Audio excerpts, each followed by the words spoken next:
चलिए छत्तीसगढ़ से भी महत्वपूर्ण अपडेट आपको बता देते हैं। विधानसभा का शीतकालीन सत्र आज से शुरू होने जा रहा है। 20 दिसंबर तक ये शीतकालीन सत्र चलेगा। अनुपूरक बजट पेश होगा और जानकारी मिल रही है कि इस सत्र में विधायकों ने कुल 814 सवाल लगाए हैं और 140 ध्यान आकर्षण प्रस्ताव की सूचनाएं जो है सामने आ रही है विधानसभा से। 814 महत्वपूर्ण जनता से जुड़ी सवालों का जवाब जो है सरकार को देना होगा। खैर, कुलभूषण हमारे साथ जुड़े हुए रायपुर से। कुलभूषण, सत्र का आज से आगाज होने जा रहा है। जाहिर तौर पर कई सारे मुद्दे हैं जिसको लेकर विपक्ष सवाल पूछेगी, लेकिन यह भी जरूरी कि राज्य सरकार इस विधानसभा में जो कार्रवाई होगी उनमें क्या कुछ सबसे महत्वपूर्ण बिंदु है, मैं चाहूंगा कि आप उस पर प्रकाश डालें। देखिए, एक चीज तो साफ है कि बहुत ही 4 दिनों का मात्र शीतकालीन सत्र जो इस बार का है वो केवल 4 दिनों का है। पिछला आपने जो सत्र देखा था वो केवल 5 दिनों का था और ये सत्र केवल 4 दिनों का है। तो अब ये देखना होगा, क्योंकि 814 सवालों की एक बड़ी कतार जो है वो विधायक ने यहाँ पर लगाई है, वो किस तरह से इसे पूछे जाएंगे, 4 दिनों में क्या चीजों पर फैसला होगा, ये तो देखने वाली बात होगी। क्योंकि 424 के करीब जो है वो बाहरी है, जो विपक्षी दल है उनके द्वारा सवाल यहाँ पर किए जाने हैं। 354 जो है वो आंतरिक यहाँ पर सवाल किए जाने हैं। किस तरह से चीजें में होगी, खासतौर में 140 धाराकर्षण के प्रस्ताव यहाँ पर सूचनांकित यहाँ पर किए गए हैं, जिसमें चाहे वो धान खरीदी हो, चाहे वो नक्सल हो, चाहे वो शिक्षा हो, स्वास्थ्य हो, सभी मुद्दों पर यहाँ पर है जो बातें यहाँ पर की जानी है। दूसरा, अनुपूरक बजट यहाँ पर पेश किया जाना है और साथ ही साथ जो कांग्रेस है उनकी भी कल विधायक दल की यहाँ पर बैठक हुई है, वो भी पूरी तरह से तैयार है। कल की भी जिस तरह से बातचीत उन्होंने की थी उसमें साफ कर दिया था कि छत्तीसगढ़ के तमाम वो मुद्दे जो अभी तक पेंडिंग है, चाहे वो स्कूली शिक्षा हो या अपराध का हो या फिर धान खरीदी का हो, तमाम मुद्दों पर कांग्रेस भी पूरी तरह से उनको घेरने वाली है। पूरी तरह से हावी और बड़ा जो है वो जोर शोर से वहां पर हमको एक देखने को मिलेगा। तो अब ये देखना होगा कि पहला सत्र आज तो क्योंकि श्रद्धांजलि है, श्रद्धांजलि के बाद क्योंकि कुछ मुद्दों पर यहाँ पे बातचीत हो पाएगी, तो अब ये देखना होगा कि बचे हुए जो 3 दिन होते हैं उसमें ये कैसे 814 सवाल रखे जाते हैं, क्या क्या ध्यानाकर्षण के प्रस्ताव हैं जिन पर वहां पर बातें की जाती हैं, किन चीजों पर वहां पे चर्चाएं होगी, ये देखने वाली बात होगी। क्योंकि काफी मुद्दे हैं। पिछले 1 वर्ष की सरकार, जैसे कि अभी तो विजय वर्ष के तौर पर उन्होंने 1 वर्ष की जो है उनकी पूरी उपलब्धियां गिनाई है, तो तमाम उन सभी चीजों पर वहां पर एक बार फिर से चर्चा होगी। कांग्रेस भी पूरी अपनी लिस्ट जो है वो तैयार कर चुकी है और जिन जिन चीजों पर दो ऐसे मुद्दे हैं जिसको लेकर कांग्रेस विपक्षी दल जो है लगातार बीजेपी को टारगेट कर रही है। एक, कानून व्यवस्था का मुद्दा। कई ऐसी छुटपुट घटनाओं पर अगर छोड़ दें, जो बड़ी घटनाएं हुई हैं उनको लेकर लगातार कांग्रेस जो है टारगेट करती रही बीजेपी को, और शायद इस विधानसभा के शीतकालीन सत्र में भी ये सवाल उठेगा।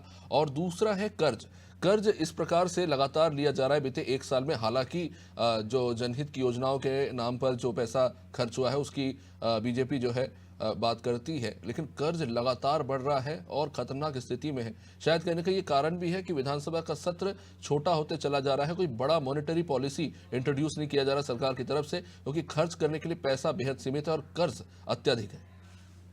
जी बिल्कुल, ये बात तो साफ है कि कर्ज एक बड़ा मुद्दा है और इसी वजह से जो विधानसभा सत्र है वो लगातार छोटा होते जा रहा है और विपक्षी दलों को ये मौका ही नहीं दिया जाता है कि वो सभी चीजों पर खुल के वहां पर बात की जा सके। क्योंकि जो सीमित समय होता है उसमें सरकार की योजनाएं और आने वाले समय पर जो मुद्दे होते हैं उन्हीं में ही ये बातचीत के दौर पर ये निकल जाता है। और यही वजह से पिछली बार भी देखा गया था कि किस तरह से जो विपक्षी दल है उन्होंने इसका वॉकआउट कर दिया था और उसके बाद में फिर दोबारा सत्र चालू हुआ था और उसके बाद किस तरह से हुआ।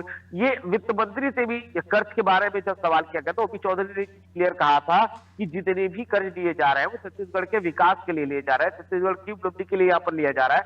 तो अब किस तरह से इन कर्जों पर वहां पर बात होता है, क्योंकि कांग्रेस का कहना है कि बेवजह के अब 1 वर्ष में जितना कर्ज लिया गया है वो कांग्रेस के 5 साल के कार्यकाल में अगर उसका औसत निकाला जाए तो उतना नहीं लिया गया है। अब ये किस तरह से इस पर कार्य किए जा रहे हैं। पर कुलभूषण, 2 तरफा बातें नहीं हो रही। एक तरफ तो बीजेपी के नेता ये कहते हैं कि जितने भी, चाहे डीबीटी की तमाम योजनाएं हो, चाहे महतारी बंधन योजना हो, कोई किसी का पैसा रोका नहीं जाएगा, सभी योजनाएं सुचारू रूप से चलेंगी। फिर टंकराम वर्मा ये कह देते हैं कि कांग्रेस ने जो है राज्य को कंगाल कर दिया। तो ऐसा लगता है कि कभी 2 तरफा बातें हो रही। जी बिल्कुल, गोल मोल बातें हैं। ये तो साफ है क्योंकि जब महतारी वंदन वंदन योजना की जब बात की जाए, महतारी वंदन में इतना पैसा वहां पर दिया गया और वो पैसा सरकार बनने के साथ ही तुरंत में कहां से आया। अगर ये बात की जाती है कि कांग्रेस ने पूरी तरह कंगाल करके छोड़ा था, तो जाहिर सी बात है महतारी वंदन के लिए जो पैसा आया है वो कर्ज द्वारा ही आया होगा। जो कर्ज वहां पर छत्तीसगढ़ की सरकार पर पहले ही जो था वो लिया गया था, क्योंकि पिछली सरकार के द्वारा भी कर्ज जी। के माध्यम से ही जो कई बड़ी योजनाएं थी कांग्रेस की वो की थी, क्योंकि उनका भी यही कहना था कि केंद्र से हमें पैसा बिल्कुल भी नहीं आ रहा है और जी। हमें मजबूरन वहां पर कर्ज लेना पड़ रहा है।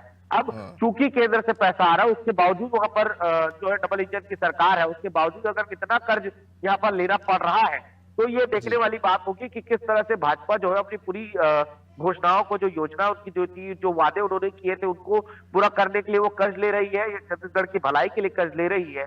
और जो डबल इंजन की सरकार है, तो वहां से अब क्यों पैसे आने में वो दिक्कतें जा रही है, ये देखने वाली बात होगी कि किस तरह से कांग्रेस उस पर सवाल उठाती है, क्या चीजें वहां पर रखी जाती है और क्या भाजपा की ओर से वहां पर जवाब सरकार की ओर से क्या दी जाती है, ये देखने वाली बात होगी। जी निश्चित रूप से कुलभूषण, बहुत बहुत शुक्रिया जानकारी के लिए। तो जनता की जानकारी के लिए बता दें कि जब भूपेश बघेल सरकार गई थी तब 82,000 करोड़ का कर्ज राज्य के ऊपर था, जब बढ़ गया है। हालांकि इसमें अभी तक राज्य सरकार के लिए अच्छी बात यह कि जो FRBM की लिमिट है 3%, वो अभी तक कर्ज के मामले में क्रॉस नहीं हुई है, इसलिए राज्य सरकार कर्ज ले पा रही है। लेकिन देखना होगा कि आखिर सरकार की मॉनिटरी पॉलिसी में क्या कोई बेहतर सुधार देखने को मिल सकता है, क्योंकि कर्ज, अत्यधिक कर्ज जो है राज्य सरकार के लिए एक चुनौती बना हुआ है।